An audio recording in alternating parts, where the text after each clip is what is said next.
Good morning बच्चों, स्वागत है आप सभी का एक नए दिन में एक नई वर्कशीट के साथ। वर्कशीट नंबर 66 3 से 5 क्लास की वर्कशीट है जो आपको आज के दिन यानी 19 सितंबर 2020 को करनी है। ये वर्कशीट एक्चुअली एक पोयम है, एक कविता है। इसका टाइटल है पहली बारिश और इसको लिखा है सफदर हाशमी के द्वारा। यह पोयम आपके सामने लेकर आया है directorate of education GNCT of Delhi. तो चलिए विदाउट एनी फर्दर डिले इस पोयम को पढ़ते हैं। पोयम को शुरू करने से पहले बच्चों मैं आपको हमेशा बताती हूँ कि आपको डेट, बच्चे का नाम, क्लास एंड सेक्शन और क्लास टीचर का नाम, ये सब आपको पेन से या स्केच कलर से लिखना है, ठीक है। और उसके बाद वर्कशीट करना शुरू करना है। तो अब शुरू करते हैं हम आज की वर्कशीट।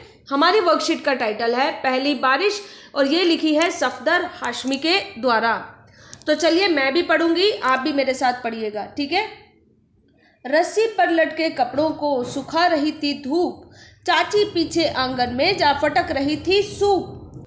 फिर से पढ़ते हैं बच्चों, चलो। रस्सी पर लटके कपड़ों को सुखा रही थी धूप, चाची पीछे आंगन में जा फटक रही थी सूप। गैया पीपल की चैया में चबा रही थी घास, झबरू कुत्ता प्यार से लेटा हुआ था उसके पास। राजमिस्त्री जी होदी पर पोत रहे थे गारा, उसके बाद उन्हें करना था छज्जा ठीक हमारा। अम्मा दीदी को संग लेकर गई थी राशन लाने, आते में खुतरू मोची से जूते थे सिलवाने। तभी अचानक आसमान पर काले बादल आए, भीगी हवा के झोंके अपने पीछे पीछे लाए। सबसे पहले शुरू हुई कुछ टप टप बूंदा बांदी, फिर आई घनघोर गरजती बारिश के संग आंधी। बंगलू धोबी बाहर लपका, चाची भागी अंदर, गैया उठकर खड़ी हो गई, झबरा भागा भीतर। राजमिस्त्री ने गारे पर ढक दी फौरन टाट, और होदी पर औंधी कर दी टूटी फूटी खाट। हो गए चौड़म चौड़ा सारे धूप में सूखे कपड़े, इधर उधर उड़ते फिरते थे मंगलू कैसे पकड़े।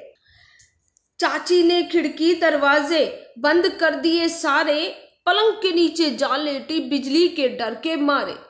झबरू ऊंचे सुर में भोंका, गाय लंगी रंभाने, होदी बेचारी कीचड़ में हो गई दाने दाने। अम्मा दीदी आई दौड़ी, सिर पर रखे झोले, जल्दी जल्दी राशन के फिर सभी लिफाफे खोले। सबने बारिश को कोसा और आंख भी खूब दिखाई, पर हम नाचे बारिश में और खूब मौज भी खूब मनाई। मैदानों में भागे दौड़े, मारी बहुत छलांगे, तभी वापस घर लौटे जब थक गई दोनों टांगे। वेरी गुड, पोयम अच्छी थी ना। तो चलिए अब इस पोयम से रिलेटेड कुछ क्वेश्चन आंसर कर लेते हैं। सबसे पहला जो हमारा सवाल है वो ये है कि इस कविता में ऐसी कौन सा वाक्यांश है, ऐसी कौन सी लाइन है जो आपको सबसे ज़्यादा अच्छी लगी। उस लाइन को आपको लिखना है और उसके बारे में एक चित्र भी बनाना है, ठीक है, सुंदर सा चित्र बनाना। फॉर एग्जाम्पल, जैसे गैया पीपल की छैया में चबा रही थी घास, जबरू कुत्ता प्यार से लेटा हुआ था उसके पास। इस एक लाइन को लिखकर आप इसका एक चित्र भी बना सकते हो, एक गाय का चित्र, उसके साथ में एक पीपल का पेड़ और नीचे घास बना देना, ठीक है।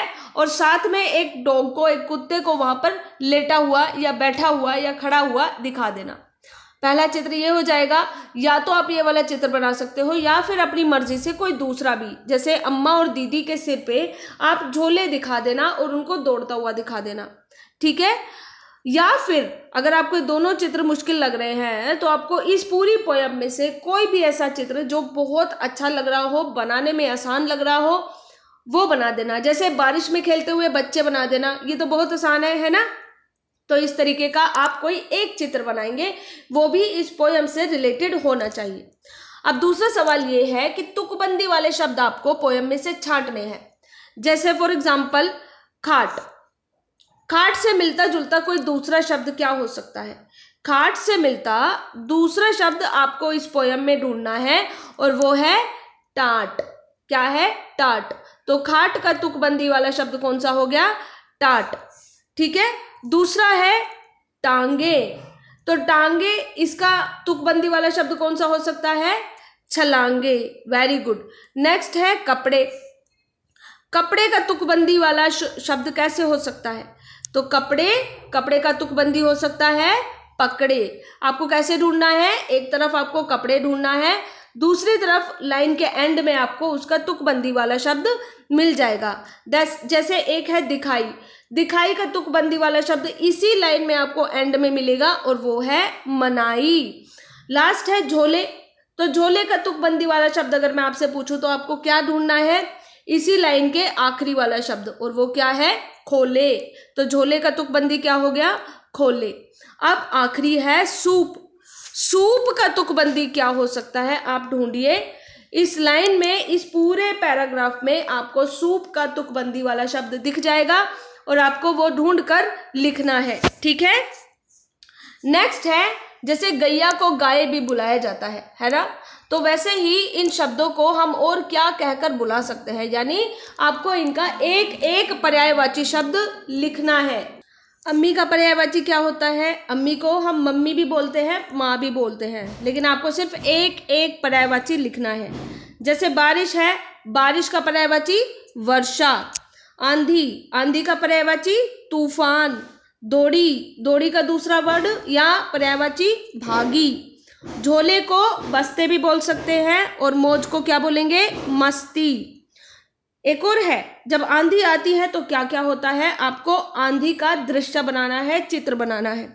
तो दो चित्र बनाने हैं आपको। पहला तो ये है कि कविता में से कोई सी भी एक लाइन ले लेना और उससे रिलेटेड कोई चित्र बना देना, और दूसरा ये है कि आंधी का भी आपको एक चित्र बनाना है।